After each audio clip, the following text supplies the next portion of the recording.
হযরত জুলাইবি বলেন লাশটা লইয়া আমার মালিককে ডাকতে বলে, মালিক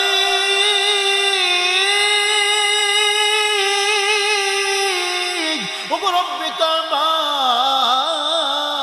হায় আমার সাহাবীর কেমন কপাল রে, কেমন কপাল। ওগো জুলাইবি, আমি তোমারে না বিবাহের জন্য রুখসত দিয়েছিলাম রে, আমি না তোমারে বিবাহের জন্য পাঠাইছিলাম রে, তুমি বিবাহ করো নাই। মুসলমান ভাইরা রে আমার, আল্লাহর নবী বিশ্ব নবী রাহমাতুল লিল আলামিন একবার হযরত জুলাইবির চেহারার দিকে তাকায়, আর একবার বাজান আমার উপরের দিকে তাকায়। বাজান আমার পয়গম্বর মৃদুভাবে হাসি দেয়। সাহাবায়ে কেরামরা ডেকে বলেন, হুজুর, ইয়া রাসূলুল্লাহ, ইয়া হাবিবাল্লাহ, আপনি এমন করে উপরের দিকে তাকান কেন, আবার মুস্কি মুস্কি হাসেন কেন? নবী গো, আমার আপনার পয়গম্বর ডাকতে বলে, আমার সাহাবায়ে কেরাম, আমি এই কারণে হাসি রে, আমার সাহাবী হযরত জুলাইবিকে যখন আমি আমার কোলের মধ্যে উড়ে পড়ে নিয়েছি, জান্নাতি অসংখ্য হুর আর গেলমানগুলো বাজান নিয়ে ওনারা হযরত আমার জুলাইবিকে নিয়ে যাওয়ার জন্য বাজান নিয়ে আমার টানা হেঁচড়া করছে। আল্লাহু আকবার বলেন। মুসলমান ভাইরা রে আমার, ওই সময় বাজান নিয়ে আমার পয়গম্বর ডাকতে বলে, মালিক ওগো রব্বি কাবা,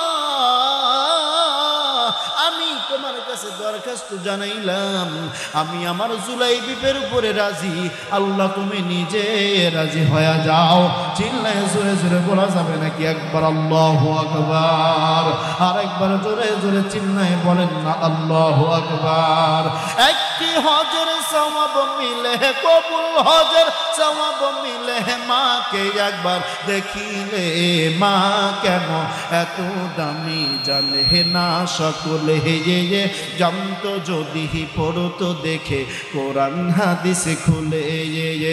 একটি হজের সওয়াব মিলে, কবুল হজের সওয়াব মিলে, মাকে একবার দেখিলে মা কেন এত দামি জানে না সকলে, জানতো যদি পড়তো দেখে কোরআন হাদিস খুলে।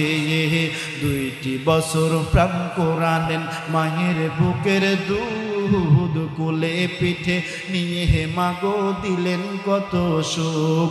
ওই মায়ের মনে কষ্ট দিলে, বাবার দিলে কষ্ট দিলে, আল্লাহর আরশ কাঁপে বলে মা কেন এত দামি জানে না সকলে। কথা বলেন ঠিক কি না?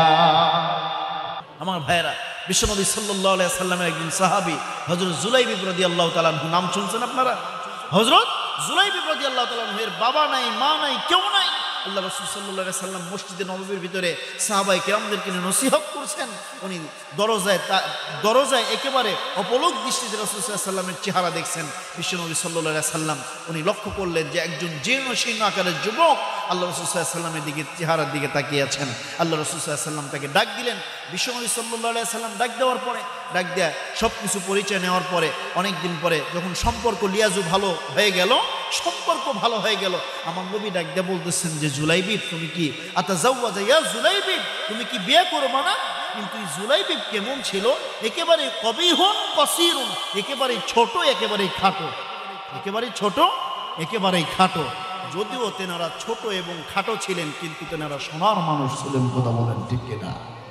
তেনারা কিসের মানুষ ছিলেন? সোনার মানুষ ছিলেন। আর যত ভেজাল্লা হলো আমরা, কথা বলেন ঠিক কিনা? যত ভেজাল না আমরা।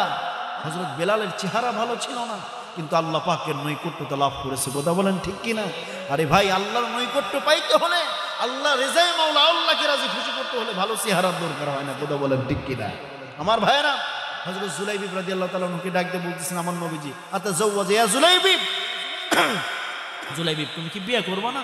হযরত জুলাইবি ডাক দিয়ে বলতেছে, ইয়া রাসূলুল্লাহ, আমার ঘর নাই, বাড়ি নাই, কিছু নাই, আমি বিয়ে করবো, আমারে মেয়ে দেবে কে? আমারে মেয়ে দেবে কে?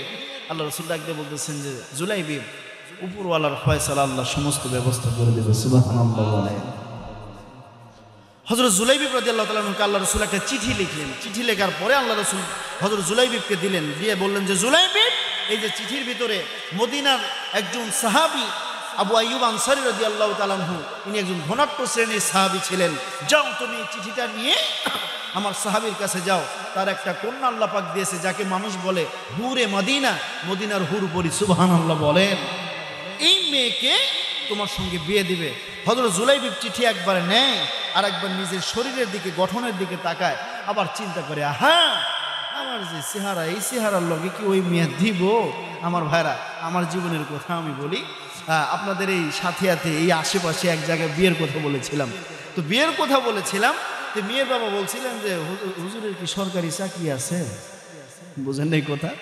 হুজুরের কি সরকারি চাকরি আছে? আচ্ছা বলেন তো, আমার মতো হুজুরের কি সরকারি চাকরি দিবে? আমার ভাইরা, এজন্য হযরত জুলাইবিব রাদিয়াল্লাহু তাআলা আনহু উনি একবার নিজের চেহারার দিকে তাকায় আর একবার কি করেন, রাসূল সাল্লাল্লাহু আলাইহি ওয়াসাল্লামের চিঠির দিকে তাকায়। আবার চিন্তা করেন, যেই মানুষটা চিঠি লিখেছেন এই চিঠিটা তো কখনো ফেরত আসার মতো নয়। কথা বলেন ঠিক কিনা? মুসলমান ভাইরা আমার দিলের কান লাগায় শুনবেন, হযরত জুলাইবিব রাদিয়াল্লাহু তাআলা আনহু চিঠি নিয়ে হাঁটি হাঁটি পা পা করে যায়, একবার নিজের দিকে তাকায় আর একবার বাজান নিয়ে আমার পয়গম্বরের চিঠির দিকে তাকায়, আর মালিককে ডাকতে বলে, মালিক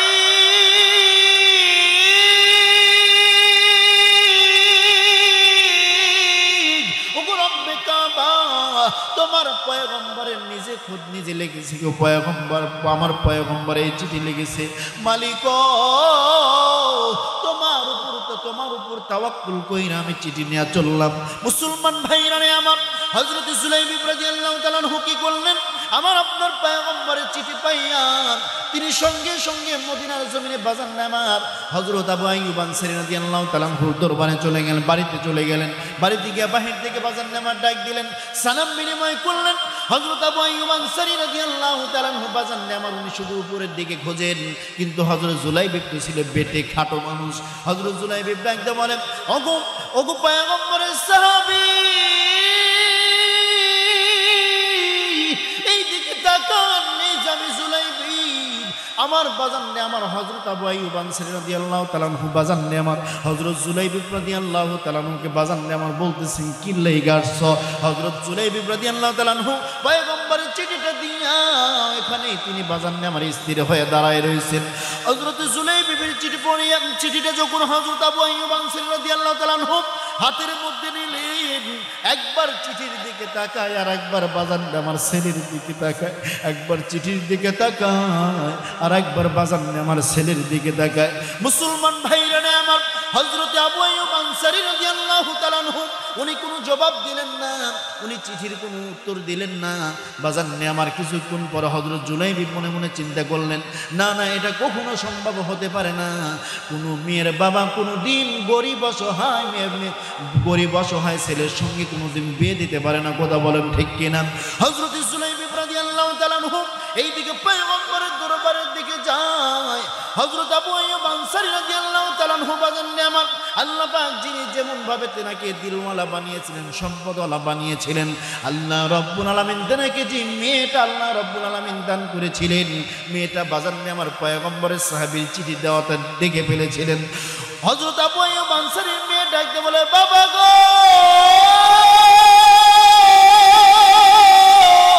আব্বা জান, আমি ওই কালো যুবকটাকে, একটা যুবকটাকে দেখলাম আপনার নিকটে কি যেন একটা চিঠি দেয় রে বাবা। আপনি ওই চিঠিটা পাইয়া আপনি তো কোনো অ্যান্সার দিলেন না। হযরত আবু আইয়ুব আনসারী ডাকতে বলে, মা গো, আমি দুনিয়ার জমিনের কোনো বাবা তো চায় না অসহায় ছেলের সঙ্গে তার নিজের আদরের কলিজার টুকরা মেয়েটাকে বিয়ে দিক। হযরত আবু আইয়ুব আনসারী রাদিয়াল্লাহু তাআলা এই কথা বলার সঙ্গে সঙ্গে তার মেয়ে ডাকতে বলে, বাবা গো, আপনি কি একটা আবার ভেবে দেখেছেন রে বাবা, ওই যে যেই চিঠিটা যেই ব্যক্তিটা পাঠাইছেন উনি কি কোনো সাধারণ মানুষ নাকি? খোদ পয়গম্বর নিজে পাঠাইছেন। আল্লাহু আকবার বলেন। যেমন বাপ তার তেমন মেয়ে। কথা বলেন ঠিক কিনা? হযরত জুলাইবিবের চিঠি পাইয়া বাজান আমার হযরত আবু আইয়ুব আনসারীর মেয়ে ডাকতে বলে, বাবা গো, আপনি এই চিঠির লোকটাকে কি আপনি চিনেন, জানেন রে বাবা? ইনি কোনো সাধারণ মানুষ নয় রে বাবা। আমার পয়গম্বর যদি আপনার উপরে নারাজ হয়, আপনার কিন্তু দুনিয়াও ধ্বংস হয়ে যাবে, আখিরাতও ধ্বংস হয়ে যাবে। ওগো আব্বা জান, আপনি যদি তকদির ভালো করতে চান, আপনি তাড়াতাড়ি ওই নবীর পয়গম্বরের সাহাবীকে ফিরাই আনুন। হযরত আবু আইয়ুব আনসারী রাদিয়াল্লাহু তাআলা আনহু বাজার নিয়ে আমার দৌড়াইয়া বাজার নিয়ে আমার হযরত জুলাইবিবকে পিছন থেকে ডাক দিলেন। হযরত জুলাইবিব রাদিয়াল্লাহু তাআলা আনহুকে ডাক দেওয়ার পর হযরত জুলাইবিব মনে মনে চিন্তা করেন, এতক্ষণ পর্যন্ত দাঁড়িয়ে থাকলাম, দাঁড়িয়ে থাকার পর কোনো অ্যান্সার পেলাম না, কোনো চিঠির উত্তর পেলাম না। এতক্ষণ পরে আবার জানি কোন না জানি কি একটা জবাব দিয়ে ফেলে দেয়। মুসলমান ভাইরা রে আমার, হযরত আবু আইয়ুব আনসারী রাদিয়াল্লাহু তাআলা আনহু বললেন, ওগো পয়গম্বরের সাহাবী, আমি তোমার এই প্রস্তাবে রাজি আছি। তুমি পয়গম্বরকে গিয়ে তুমি বিবাহের ব্যবস্থা করতে বলো। হযরত জুলাইবিব রাদিয়াল্লাহু তাআলা আনহু খুশিতে আত্মহারা হইয়া পয়গম্বরের দরবারে বাজান আমার বিশ্ব নবীর দরবারে হাঁটি হাঁটি পা পা করে চলে যায়। চলে যাওয়ার পর হযরত জুলাইবিব রাদিয়াল্লাহু তাআলা আনহুকে বাজান আমার পয়গম্বর বললেন, ওগো জুলাইবিব,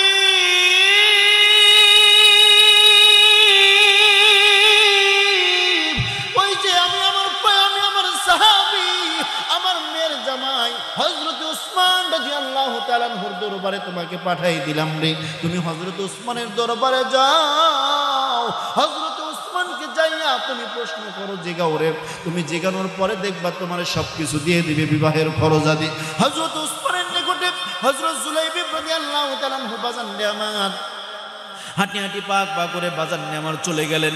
চলে যাওয়ার পর হযরত জুলাইবিব রাদিয়াল্লাহু তাআলা আনহু বলেন, হযরত জুলাইবিব ওসমানের নিকটে যাওয়ার সঙ্গে সঙ্গে হযরত ওসমান রাদিয়াল্লাহু তাআলা আনহু বাজার নিয়ে আমার কি বড় উদার মনের মানুষ ছিলেন। বাজার নিয়ে আমার সঙ্গে সঙ্গে হযরত জুলাইবিবের বিয়ের জন্য যত টাকা পয়সা দরকার সবকিছু বাজার নিয়ে আমার রেডি করে দিলেন। হযরত জুলাইবিব রাদিয়াল্লাহু তাআলা আনহু ওই সেই মক্কার বাজারের মধ্যে যখন গেলেন, মক্কার বাজারের মধ্যে গিয়া বাজার আমার যখন বাজার সদাই করবেন, এমতো অবস্থায় ওই বাজারের মধ্যে একজন যুবক ডাক দিয়ে বলে, যুবক তোমরা কে কোথায় আছো? পয়গম্বর নাকি জিহাদের ডাক দিয়েছে রে। হযরত জুলাইবিব ডাক দিয়ে বলে, মালিক,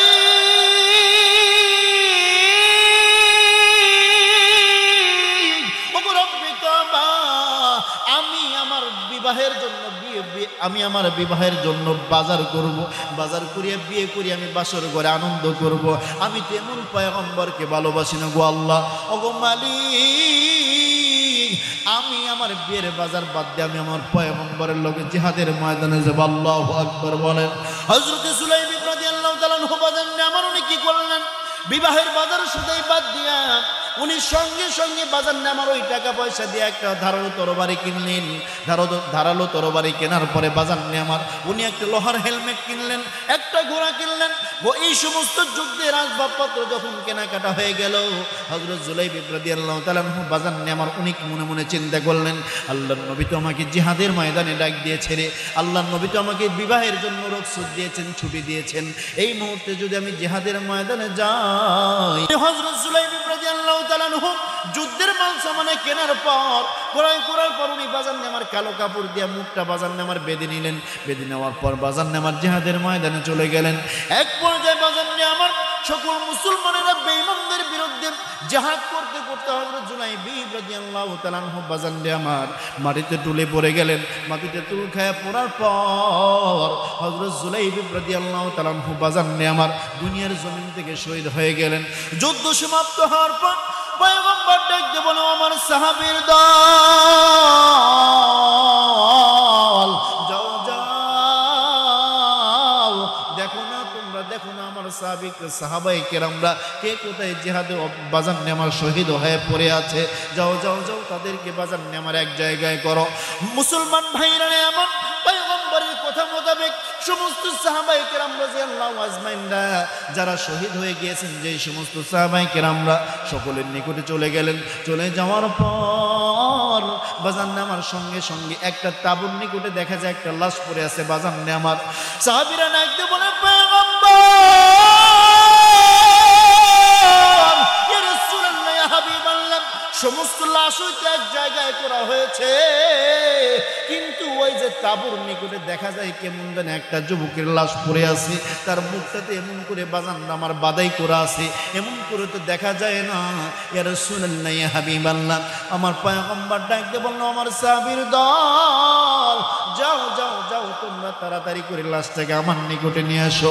হযরত সুলাইম ইবনে লাশটা বাজান নিয়ে আমার পয়গম্বরের দরবারে যখন নিয়ে আসলেন,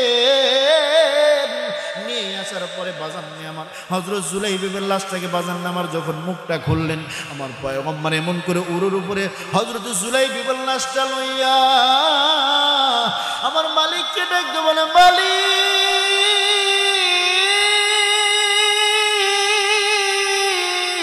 ওগো রব্বে কাবা, হায় আমার সাহাবীর কেমন কপাল রে, কেমন কপাল। ওগো জুলাইবি, আমি তোমারে না বিবাহের জন্য রুখসত দিয়েছিলাম রে, আমি না তোমারে বিবাহের জন্য পাঠাইছিলাম রে, তুমি বিবাহ করো নাই। মুসলমান ভাইরা রে আমার, আল্লাহর নবী বিশ্ব নবী রাহমাতুল লিল আলামিন একবার হযরত জুলাইম বিবির চেহারার দিকে তাকায়, আর একবার বাজান আমার উপরের দিকে তাকায়। বাজান আমার পয়গম্বর মৃদুভাবে হাসি দেয়। সাহাবায়ে কেরামরা ডেকে বলেন, হুজুর, ইয়া রাসূলুল্লাহ, ইয়া হাবিবাল্লাহ, আপনি এমন করে উপরের দিকে তাকান কেন, আবার মুস্কি মুস্কি হাসেন কেন? নবী গো, আমার আপনার পয়গম্বর ডাক দিয়ে বলে, আমার সাহাবায়ে কেরাম, আমি এই কারণে হাসি রে, আমার সাহাবী হযরত সুলাইমকে যখন আমি আমার কোলের মধ্যে উড়ু করে নিয়েছি, জান্নাতি অসংখ্য হুর আর গেলমানগুলো বাজান নিয়ে ওনারা হযরত আমার জুলাইবিবকে নিয়ে যাওয়ার জন্য বাজান নিয়ে আমার টানা হেঁচড়া করছে। আল্লাহু আকবার বলেন। মুসলমান ভাইরা রে আমার, ওই সময় বাজান নিয়ে আমার পয়গম্বর ডাক দিয়ে বলে, মালিক, ওগো রব্বি কাবা, আমি তোমার কাছে দরখাস্ত জানাইলাম, আমি আমার জুলাইবিবের উপরে রাজি, আল্লাহ তুমি নিজে রাজি হয়ে যাও। চিল্লায় জোরে জোরে বলা যাবে নাকি একবার আল্লাহু আকবার? আর একবার জোরে জোরে চিল্লায় বলেন না আল্লাহু আকবার। একটি হজের সওয়াব মিলে, কবুল হজের সওয়াব মিলে, মাকে একবার দেখিলে মা কেন এত দামি জানে না সকলে, জানতো যদি পড়তো দেখে কোরআন হাদিস খুলে। একটি হজের সওয়াব মিলে, কবুল হজের সওয়াব মিলে, মাকে একবার দেখিলে মা কেন এত দামি জানে না সকলে, জানতো যদি পড়তো দেখে কোরআন হাদিস খুলে। 2টি বছর প্রাণ কোরআন মায়ের বুকের দুধ কোলে পিঠে নিয়ে মাগো দিলেন কত সুখ। ওই মায়ের মনে কষ্ট দিলে, বাবার দিলে কষ্ট দিলে, আল্লাহর আরশ কাঁপে বলে মা কেন এত দামি জানে না সকলে। কথা বলেন ঠিক কি না? আমার ভাইরা, তাহলে কোরআন কি সহজে এসেছে? কোরআন মানা যাবে? আমার ভাইরা, একটা হরফ আলিফ বা তা এরকম করে পড়বেন, আল্লাহ কয় বান্দা একটা হরফ পড়তে দেরি তোর আমলনামায় 10টা নেকি লিখতে দেরি করি না। সুবহানাল্লাহ। কোরআন পড়া শেখা যাব। আর এমনি আপনাদের তো তকদির কিসমত ভালো, যেই কারণে আপনারা এমন একটা কোরআনের শিক্ষা কেন্দ্র পেয়েছেন, এমন একটা মাদ্রাসা পেয়েছেন। এদের সঙ্গে সম্পর্ক রাখবেন, মাদ্রাসার সাথে সম্পর্ক রাখবেন, মসজিদের সাথে সম্পর্ক রাখবেন, আল্লাহ পাক আপনার তকদির খুলে দিবে। সুবহানাল্লাহ। আপনি কোরআন পড়তে পারেন না, ব্যর্থতার কোনো কারণই নেই। যান আপনি মাদ্রাসার হুজুরের কাছে, হুজুর আমি বার্ধক্যে পৌঁছেছি, আমার বয়স 40 হয়ে গিয়েছে, আমি তো কোরআন পড়তে পারি না, হুজুরও আপনার কাছে দরখাস্ত দেন আমার একটু পড়াইবেন। কোনো হুজুরকে নিষেধ করব? শেখা যাব ইনশাআল্লাহ। আমার ভাইরা, 5 নম্বর গুণ হলো, আল্লাহ বলেন ওয়াবিল আখিরাতি হুম ইউকিনুন।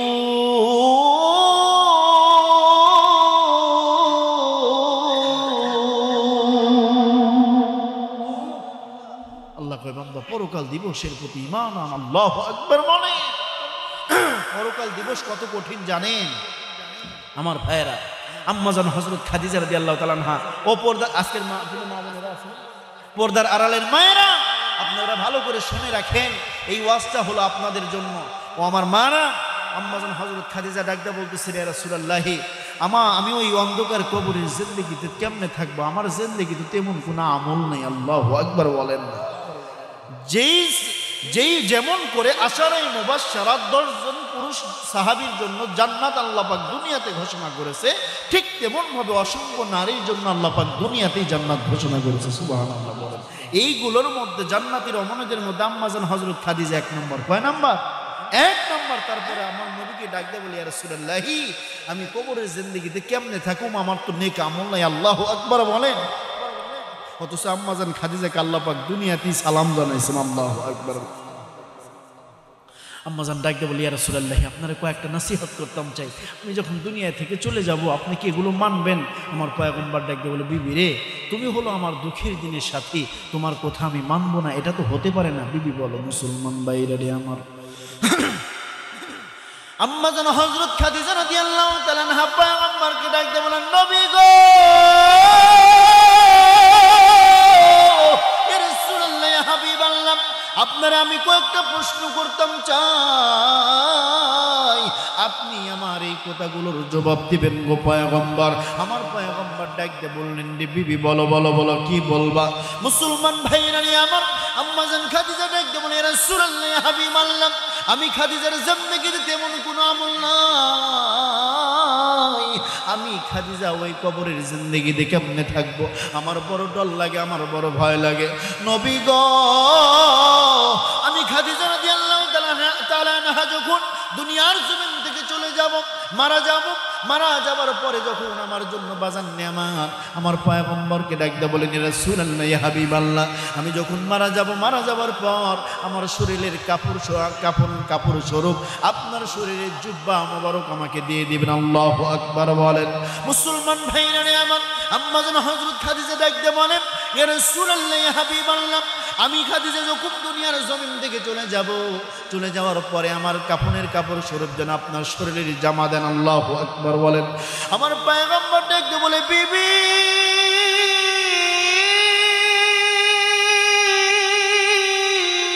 ওগো আমার খাদিজা রে, তোমার এই কথাটা আমি মেনে নিয়েছি। আল্লাহু আকবার বলেন।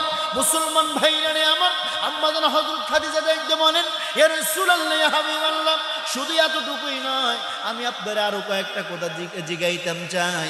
আমার নবীজি ডাক দিয়ে বললেন, বিবি খাদিজা বলো। আম্মাজান হযরত ডাক দিয়ে বলে, ইয়া রাসূলুল্লাহ, ইয়া হাবিবাল্লাহ, শুধু তাই নয়, আমি খাদিজা রাদিয়াল্লাহু তাআলা আনহা যখন দুনিয়ার জমিন থেকে চলে যাব, সবাই যখন জানাজার নামাজের জন্য দাঁড়াইয়া যাবে, আপনি পয়গম্বর নিজেই আমার জানাজার নামাজের ইমামতি করবেন। আল্লাহু আকবার বলেন। পয়গম্বর ডাক দিয়ে বলে, বিবি ওগো আমার খাদিজা রে, তোমার এই কথাটা আমি মেনে নিয়েছি। আল্লাহু আকবার বলেন। আমার আপনার বাজার নিয়ে আমার পয়গম্বর ডাক দিয়ে বলেন, বিবি তোমার এই কথাটা আমি মেনে নিয়েছি। আম্মাজান ডাক দিয়ে বলেন, ইয়া রাসূলুল্লাহ, ইয়া হাবিবাল্লাহ, আমি আপনার আরো কয়েকটা প্রশ্ন করতাম চাই গো পয়গম্বর। মুসলমান ভাইরা রে আমার, আম্মাজান ডাক দিয়ে বলেন, ইয়া রাসূলুল্লাহ, ইয়া হাবিবাল্লাহ, আমাকে যখন কবরের মধ্যে নামানো হবে, আপনি নিজে হাতে এমন করে আঞ্জা দিয়ে এমন করে আমাকে কবরের মধ্যে নামায় দিবেন। মুসলমান ভাইরা রে আমার, পয়গম্বর ডাক দিয়ে বলে, বিবি তোমার এই কথাও আমি পালন করব। আল্লাহু আকবার বলেন। ও মুসলমান ভাইরা রে আমার, একটু গভীর মনোযোগ দিয়ে শুনে যাবেন রে বাবা। ও পর্দার আড়ালের মা, আপনারাও ভালো করে শুনবেন। দেখেন না, আপনি যদি আপনার জীবনে আইডল যদি আপনি হযরত খাদিজার জীবন আদর্শ মানতে পারেন, আপনি যদি হযরত ফাতেমার আদর্শ মানতে পারেন, আপনি যদি হযরত আসিয়ার মতো যদি বাজান নেয়ামত দরুদশীল হতে পারেন রে মা, আল্লাহ রাব্বুল আলামিন তোমাকে হযরত আসিয়ার লগে জান্নাত দান করবে। সুবহানাল্লাহ বলেন। মুসলমান ভাইরা রে আমার, আম্মাজান খাদিজা ডাক দিয়ে বলেন, ইয়া রাসূলুল্লাহ, ইয়া হাবিবাল্লাহ, লাস্ট কোশ্চেন হলো, আমি খাদিজা যখন দুনিয়ার জমিন থেকে চলে যাব, আমি মারা যাবার পর সবাই তো কবরের মধ্যে মাটি দিয়ে সবাই তো চলে যাবে, নিজ নিজ প্রয়োজনে চলে যাবে, আমার কবরের পাশে কেউ থাকবে না। ও গো হাবিব,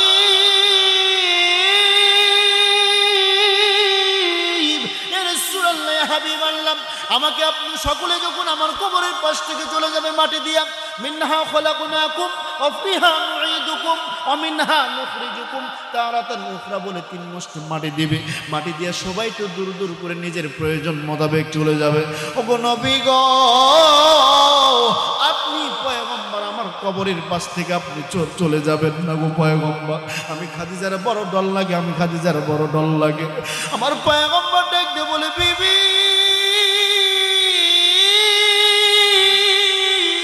ওগো আমার খাদিজা রে, তোমার এই কোথাও আমি মেনে নিয়েছি। আল্লাহু আকবার বলেন। আম্মা জান খাদিজা ডাকতে বলি ইয়া রাসূলুল্লাহ ইয়া হাবিবাল্লাহ, আপনি আমার এই নসিহতটা মানবেন নি? পয়গম্বর ডাকতে বলে বিবি নাম বিবি, হ্যাঁ আমি এই কথাটা মানবো। মুসলমান ভাইরা রে আমার, এরপরে বাজান আমার আম্মা জান খাদিজা দুনিয়ার জমিন থেকে চলে গেলেন। মারা যাবার পর পয়গম্বর আম্মা জানকে বাজান আমার কবরের মধ্যে নামায়, আর আল্লাহ কবরের মাটিকে ডাকতে বলে ওগো কবরের মাটি, এই যে আমার আদরের খাদিজাকে রেখে গেলাম রে, তোমরা যেন এই খাদিজার লগে কষ্টদায়ক আচরণ করো না। আল্লাহু আকবার বলেন। মুসলমান ভাইরা রে আমার, কবরের পাশ থেকে মাটির কাজ সম্পন্ন করে দেওয়ার পর সবাই যখন একে একে কবরের পাশ থেকে চলে গেল, বাজার নিয়ে আমার পয়গম্বর যায় না। আমার পয়গম্বর শুধু মৃদুভাবে কান্না করে, মৃদুভাবে কান্না করে চোখের পানি ফেলে দেয়। বাজার নিয়ে আমার হযরত জিবরাইল আল্লাহকে ডাকতে বলে মালিক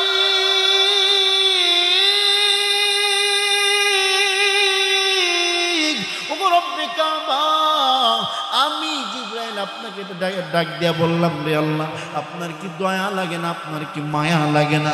ওগো মালিক, আপনার দয়ার পয়গম্বর, মায়ের পয়গম্বর তো কান্না করে।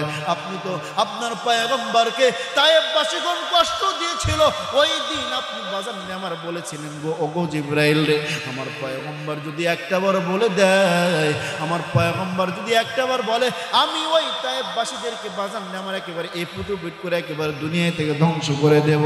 ওই সময় তায়েফবাসীদের জন্য পয়গম্বর ডাকতে বলে রে মালিক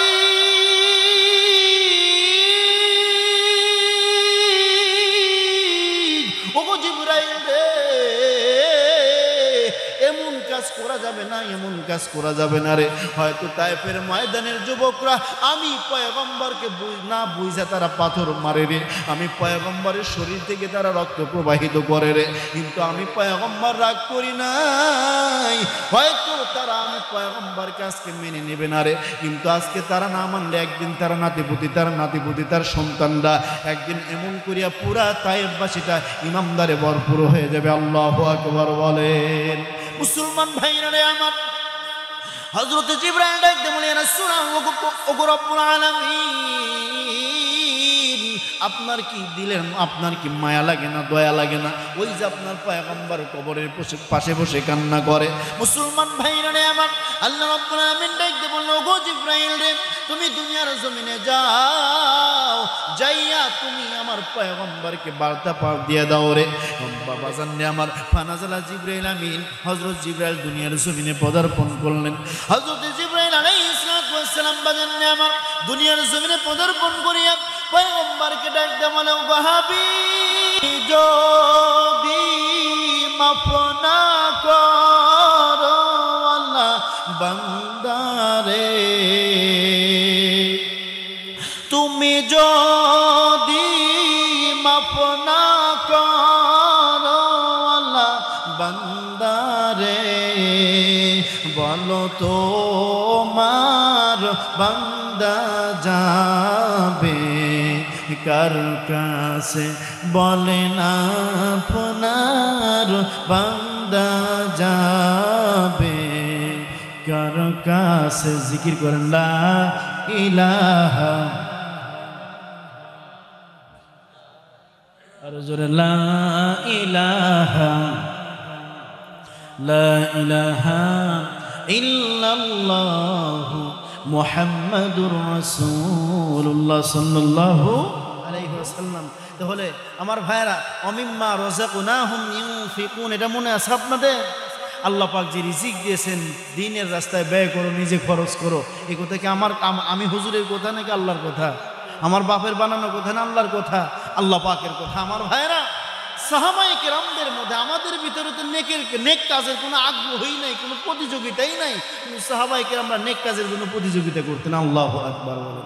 আজকে দেখবো আপনারা এই পাবনার মানুষ, সাথিয়ার মানুষ, নেক কাজে কে কত প্রতিযোগিতা করতে পারেন। হযরত সিদ্দিক আকবর রাদিয়াল্লাহু তাআলা আনহু এবং হযরত ওমর রাদিয়াল্লাহু তাআলা আনহু, হযরত ওমর মনে মনে চিন্তা করলেন যে কোনোদিন আমি হযরত আবু বকরের লগে দান সদকা করে কোনো নেকের কাজে আমি পারি নাই, তো আজকে আমি হযরত আবু বকরের উপরে থাকবো দান কইরা। আল্লাহ রাসূল জিহাদের ময়দানের জন্য রুমাল পাচ্ছেন যে আমার সাহাবায়ে কেরামরা অমুক যুদ্ধের জন্য অনেক টাকা পয়সা সব কিছু দরকার, সামানাদি দরকার, তো তোমরা যার যা সামর্থ্য আছে তোমরা এই রুমালের উপরে ফেলে দাও। আমার ভাইয়েরা, সমস্ত সাহাবায়ে কেরামরা যার যার সাধ্য মোতাবেক দান করলেন।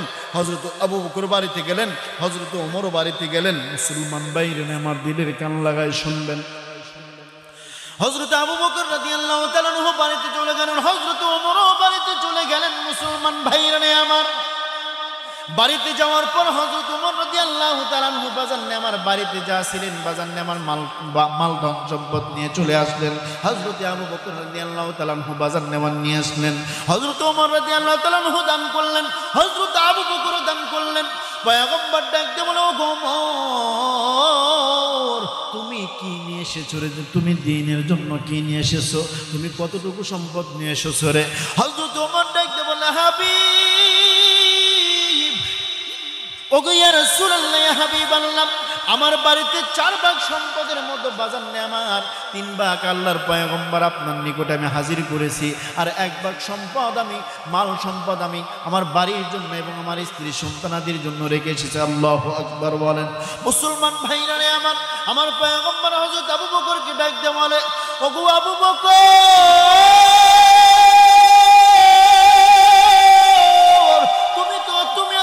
তুমি আমার দ্বীনের জন্য কি নিয়ে এসেছো? আবু বকর, হযরত আবু বকর ডাক দিয়ে বলে, রাসূলুল্লাহ, ইয়া হাবিবাল্লাহ, আমি বাড়ি থেকে হাড়ি পাতিল থেকে শুরু করে গিয়া রাসূলুল্লাহ, ইয়া হাবিবাল্লাহ, আমি কোনো কিছুই বাদ রাখিনি, আমার এই পোটলার ভিতরে গাদি করে নিয়ে এসেছি, একেবারে বাজান আমার জমাট বাইরে একেবারে আপনার দরবারে হাজির করেছি। আমার পয়গম্বর ডাক দিয়ে বলে, আবু বকর, তুমি তোমার বাড়ির জন্য, বিবি বাল বাচ্চার জন্য কি রেখে এসেছো? হযরত আবু বকর ডাক দিয়ে বলে, নবী গো, আমি আমার বাড়ির জন্য আল্লাহ এবং আল্লাহর রাসূলের ভালোবাসা মহব্বত রেখে এসেছি। চিল্লায়ে জোরে জোরে বলা যাবে নাকি একবার আল্লাহু আকবার? তাহলে নেকের কাজ করা যাবনি? কথা বলা নাকি নেকের কাজ করা যাব? দেখি সবাই সবার পকেটের মধ্যে হাত ঢুকান, দেখি আজকে এটা কি করা ভাই, পাই করে হাঁটি ভাটি করা কয়জন মুসলমান 10,000 করে টাকা দেবে মাদ্রাসার জন্য নেকের কাজ কথা? দেখি নেকের কাজ কে কে বেশি বেশি করতে পারে, এবার এটা কোনো সিস্টেম হলো? আরে ভাই, দুনিয়া থেকে কার জানি মা ওই ভাটিপাড়া কবরস্থান থেকে ডাকতে বলে, বাবা রে, 1 বছর হলে আমার রেখে গেলি, এই যে ভাটিপাড়া মাদ্রাসায় মাহফিল হয়, তুই খবর নিলি না রে বাপ? একটাবার খবর নে না, আমার কবরের হালাত ভালো না। ও পর্দার আড়ালের মায়েরা, হয়তো আপনারা মনে করছেন যে বাবা মা চলে গেছে, আপদ বিদায় হয়েছে না, বাবা মা চলে গেছে, আপনার হক আদায় করা এখনো বাকি আছে। কথা বলেন ঠিক কি না? বাবা মা চলে যাবার পরে তাদের জন্য নেক কাজ করে সাদাকা করা, এটাও আল্লাহ পাকের একটা হুকুম। কথা বলেন ঠিক কিনা? এজন্য আমার ভাইরা, দেখি তো এখানে কার কার মা নাই, একটু হাত উঠায় দেখেন তো, কার কার মা নাই?